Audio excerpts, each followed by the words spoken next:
po si Marilyn B. Concebido na 19G Palma Street, Santa Lucia, Novaliches, Quezon City. Nasa 19 years old na po ako dito sa Santa Lucia. Bali po yung Undoy, first time po nangyari sa amin na ganun po kalaki talaga yung baha. Hanggat sa umabot po dun sa ng kuryente.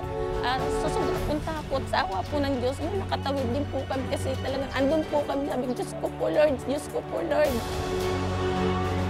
Yung Undoy po, parang inisip ko na muntik na pong mawala yung isa kong anak. Parang nahihirapan po ako kasi akala ko po mababawasan kami sa pamilya namin.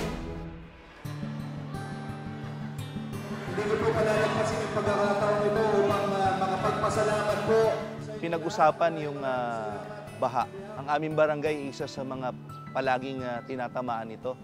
Lalo na kung napakalakas ng bagyo, napakalakas ng ulan. Yung tubig galing sa Lamesa Dam, siya yung nagpapabaha dito sa amin, sa aming barangay. Ang bagyong Undoy ang nagtulak sa amin para palakasin yung aming kapasidad at yung kakayahan namin sa pagtugon sa ganitong kalamidad. Si Undoy talaga yung naging inspirasyon ng barangay namin para magsikap na bigyan ng kakayahan at kaalaman yung mga tao natin, katuwang yung DRRNet.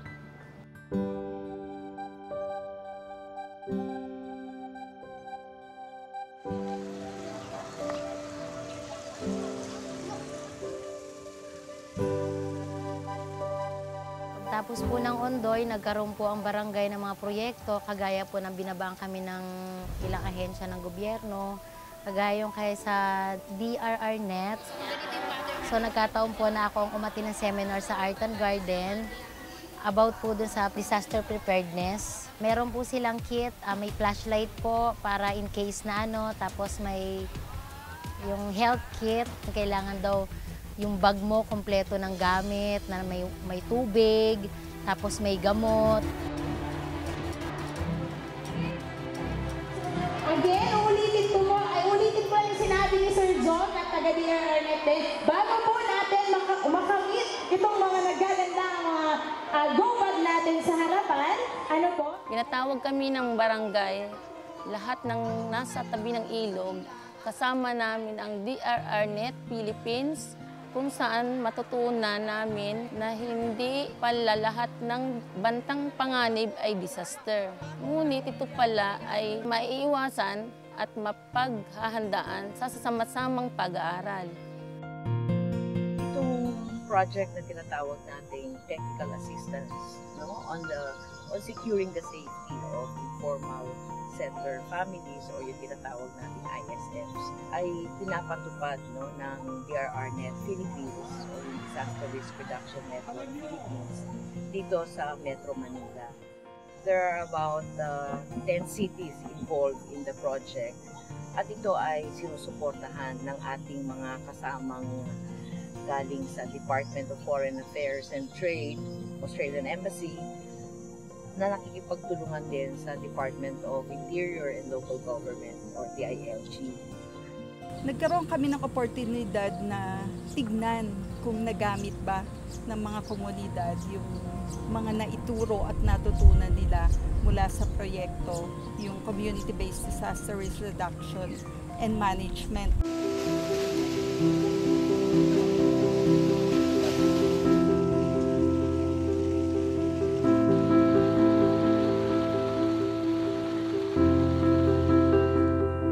Tapos nagkaroon kami ng assessment post-Mario and binanggit ng marami sa mga komunidad na nakapaghanda sila, nakapag-prepare ang mga pamilya, maayos silang nakapag-evacuate at meron silang mga daladalang mga emergency bag o sa amin tinatawag namin go bag pagtungo nila dun sa evacuation. So, at napaka-organisado nun at yung mga committee na na-organize sa mga barangay ay naging functional. Kahit na sanay na tayo, marami na tayong karanasan at meron tayong mapapait at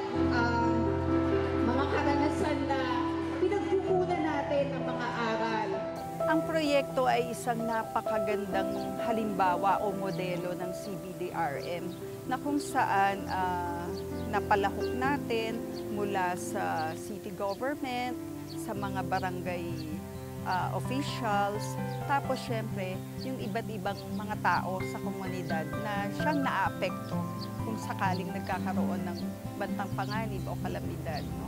Kung ito ay mare-replicate ng iba't iba pang syudad sa iba pang mga barangay na hindi na-cover ng proyekto, ay napakagandang bagay na kung saan makakapag-allocate sila ng budget para talaga masundan ito doon sa mga saklaw na nasasakupan nila para maiangat pa rin ang kapasidad ng iba pang mga barangay, ng mga tao sa komunidad tungo sa paghahanda at pagkakaroon ng adaptive capacity doon sa mga lugar na kung saan nandun sila sa kalagayang hindi pa sila maililikas sa mas safer relocation or safer settlement. Well, malaki ang naitulong ng programa, no? Sa tulong ng partnership ng Quezon City Government with the DRRNet. Ito yung pamamaraan na nagkaroon kami ng pagsasama para bumaba doon sa komunidad na ituro ang Community-Based Disaster Risk Reduction and Management Program. Kasi noong 2011 hanggang 2013, ang City Government ng Quezon City ay bumaba sa barangay upang i-capacitate ang ating mga barangay DRM committees para tumugon sa pagresponde kung may mga kalamidad katulad ng pagbagyo at saka yung ni-expect natin lindol. Ngunit ang importante, dapat pati yung komunidad, yung partisipasyon nila sa barangay, sa syudad, kung anong pwedeng magawa nila pagdating sa mga ganitong pangyayari, no? So dito natuturuan ng ating communities kung paano silang gumawa ng plano at sinabi nga nila dapat meron silang contingency plans on their community at pati na rin po ang proactive approach kung paano gagawin. Naging instrumental ang community-based approach, CBDRM, sa pag-promote ng good governance at people's participation dahil una, dinala natin ang level ng disaster risk reduction hindi lang sa LGU kung hindi sa pamayanan, sa bawat bahay, sa bawat residente and then going up to the community or the barangay. Mahalaga ito dahil importante na hindi lang ang mga taga-gobyerno nakakaintindi kung paano ang disaster risk reduction, paano ginagawa, ano ang mga pamamaraan para maiwasan ang vulnerability at ang exposure to hazard. Kung ang mga tao ay alam nila na hindi sila dapat tumira doon sa mga lugar na flood prone, na katulad ng halimbawa natin, aalis sila doon, lilipat sila sa mas mataas na lugar.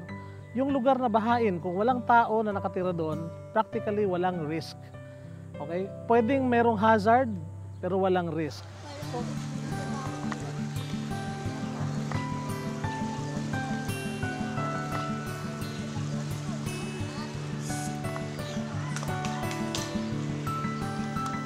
Bago po dumating ang Undoy, bahay na po namin siya. Ito bali ang sala namin, tapos yun, CR baba, tapos sa taas po yung pinakakwarto namin. Pag ang bahana po ay, ang tubig ay is nasa dito na sa sahig, yun, unti-unti na po kaming lilalabas namin yung mga gamit. Malapit lang po kasi yung ilog. Talaga mabilis lang po talaga siya pumasok yung tubig dito sa aming bahay. Kasi kaunting ulan lang po is wala pang ilang minutes, talagang nasa sahig na ng CR namin yung tubig.